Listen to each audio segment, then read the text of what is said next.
I hope you're doing well. I wanted us to talk about the students who have been arraigned in court for the fire that started at Utumishi Girls High School, I think. First of all, I was wondering, is it a set of a cult or just a mischief?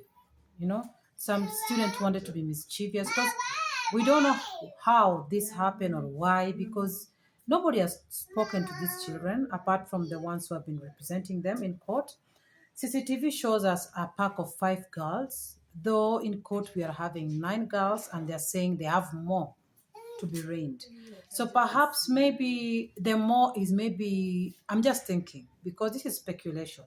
So far, I think it is speculation as much as other people have really put their heart into condemning already all the students there. But maybe it is those who knew that this was going to happen and did not give or did not react to it. But we must remember we are talking about students. These are young people whom some maybe thought could dismiss this thing. Perhaps they thought, they're playing at it again or something like that.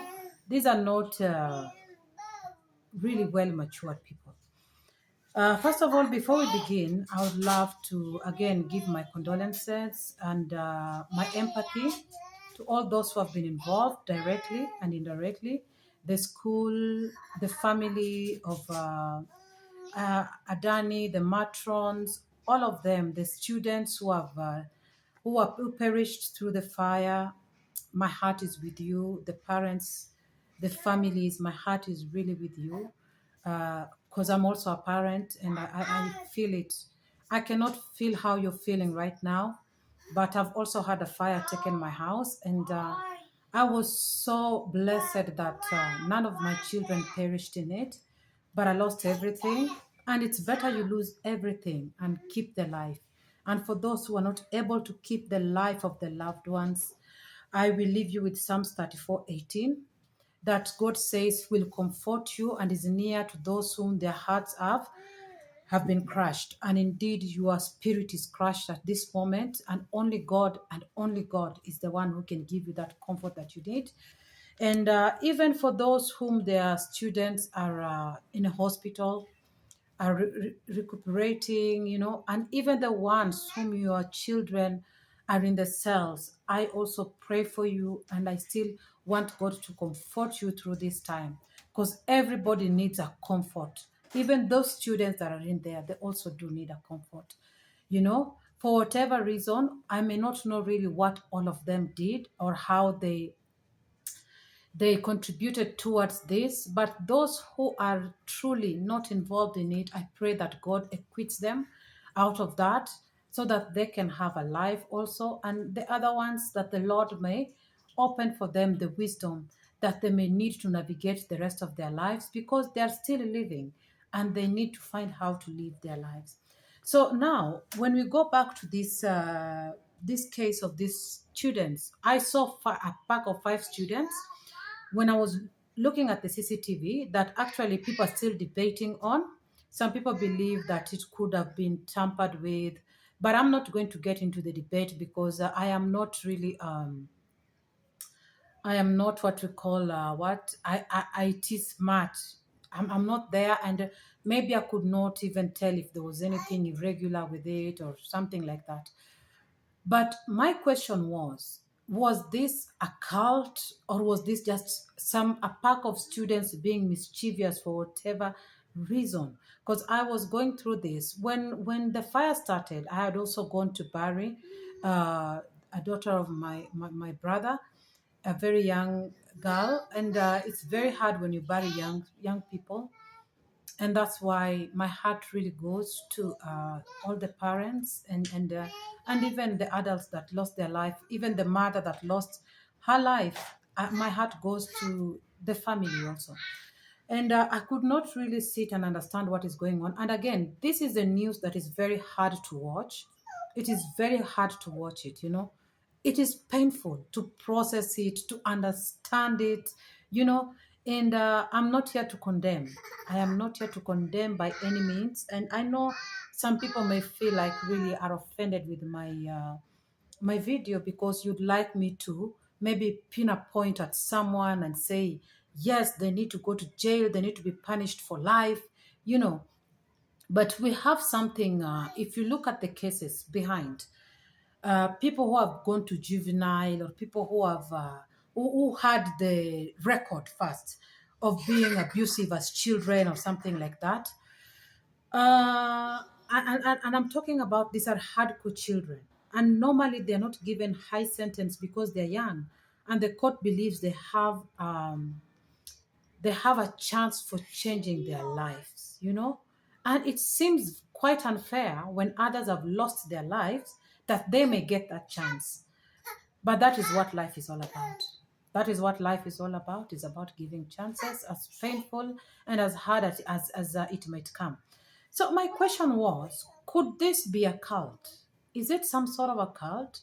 Is it some sort of a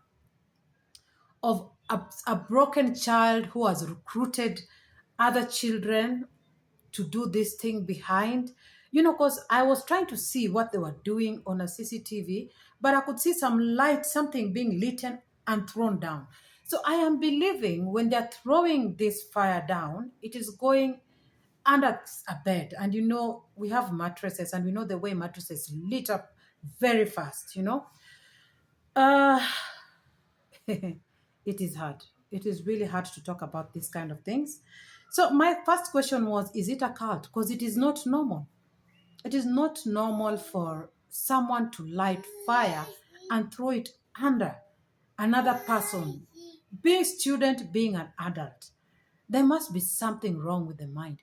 Have they taken these children for evaluation to check if their mind is functioning well, if there's a trauma behind it, what is going on, you know? Or were they being mischievous? You know, I am really trying to understand this. And then I went through, someone was talking, and they were saying, they were very harsh with the parents of the students who are in court. And they were saying, oh, no wonder these students are mannerless because they're like you. The tree does not fall far from their whatever they're saying. The apple, I don't know, falls, whatever. Mind you, these are parents who are at home, just like the other parents. They received the news that there was fire in the school where their children are at, and they came running there to see, is my child dead? Is my child alive? Are they in the hospital? What is happening? Then they reach there and they're told, your child is okay, but they're in the cell, the police cell, and you cannot see your child. Why? Because they're accused to start the fire. Okay? Let's be human. Let's be human. Just for a moment. That was your child. You went and you found that's what happened. What do? You bring kerosene and ask them, okay, lit fire on them now. Or what do? You want to hear it from your child. You want to understand what took place. You feel like this child needs a chance to speak because you don't know when they're inside there, what is happening? Are they breaking them to say yes? Are they breaking them to say yes? Are the conditions so harsh that they are told if they say yes, they will let them go home, back home? You see, these parents are also going through agony at the same time. They're also going through agony at the same time. It's not easy for them also. They would love to see their children. They would love to talk to their children. And not all of them are well off. Not all of them are well off that they can even afford to pay for a good advocate to represent their children, you know. And for those who are well off, I don't know if they're working together, you know. I don't know how this thing goes. And the lawyers who are given normally by the government to represent you for free, sometimes they can just let you burn. Yeah, they can. Yeah, and and the ones who will not, once they finish the case, they're normally taken with other firms, you know. So I just wanted us to have empathy on both sides as we go through this time. We need to understand that as we mourn with the parents that have lost their children, and it's a painful experience let's also have empathy with the rest of them also, so that the case may take the right turn, so that there may not be foul play.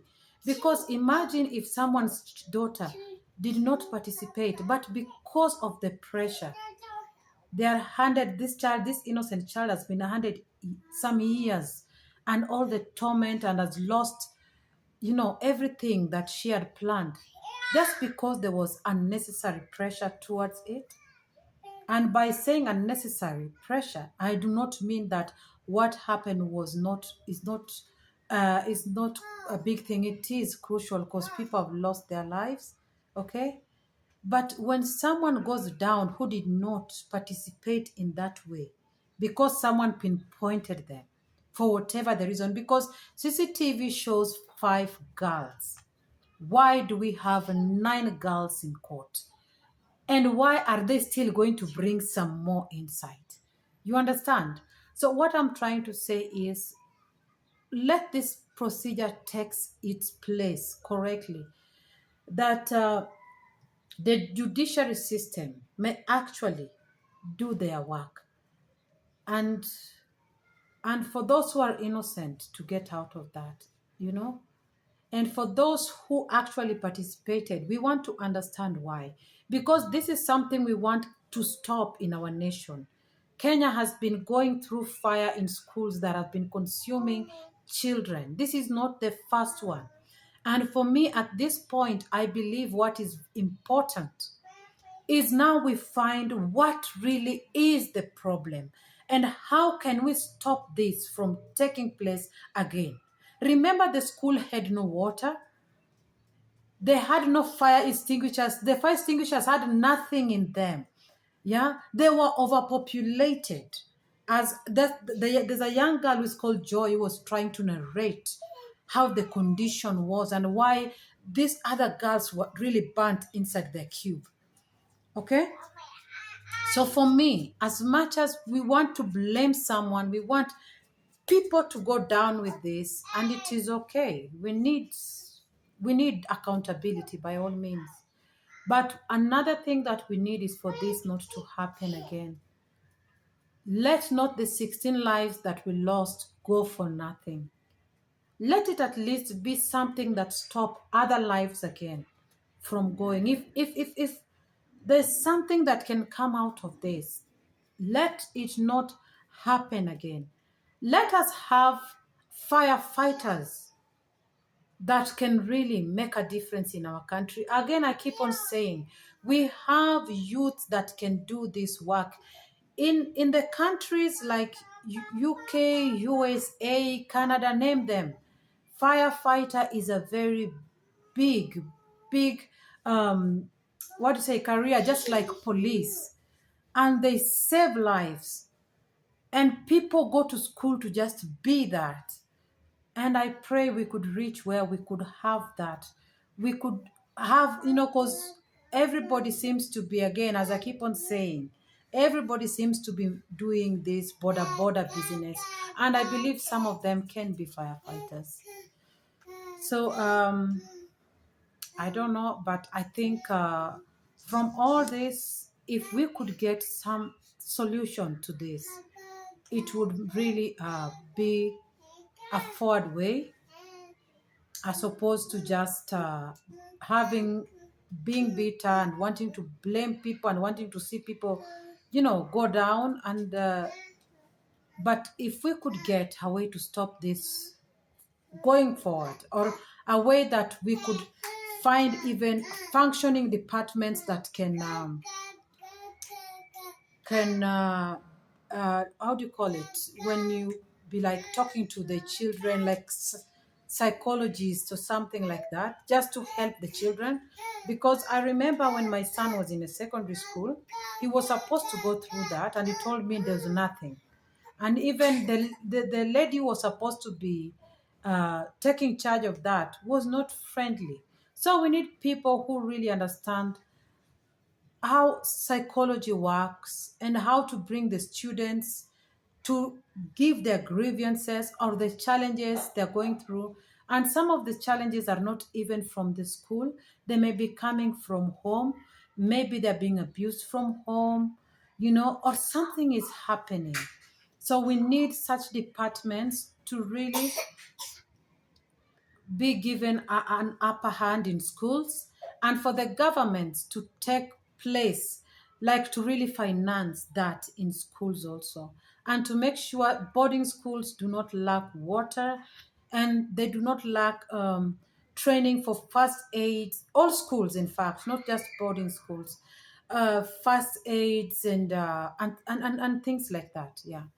And that's all I have to say. And I condole with all of you. And may God give you the comfort that you need. May God give us wisdom as Kenyans, and a way to go forward. Thank you, and be blessed.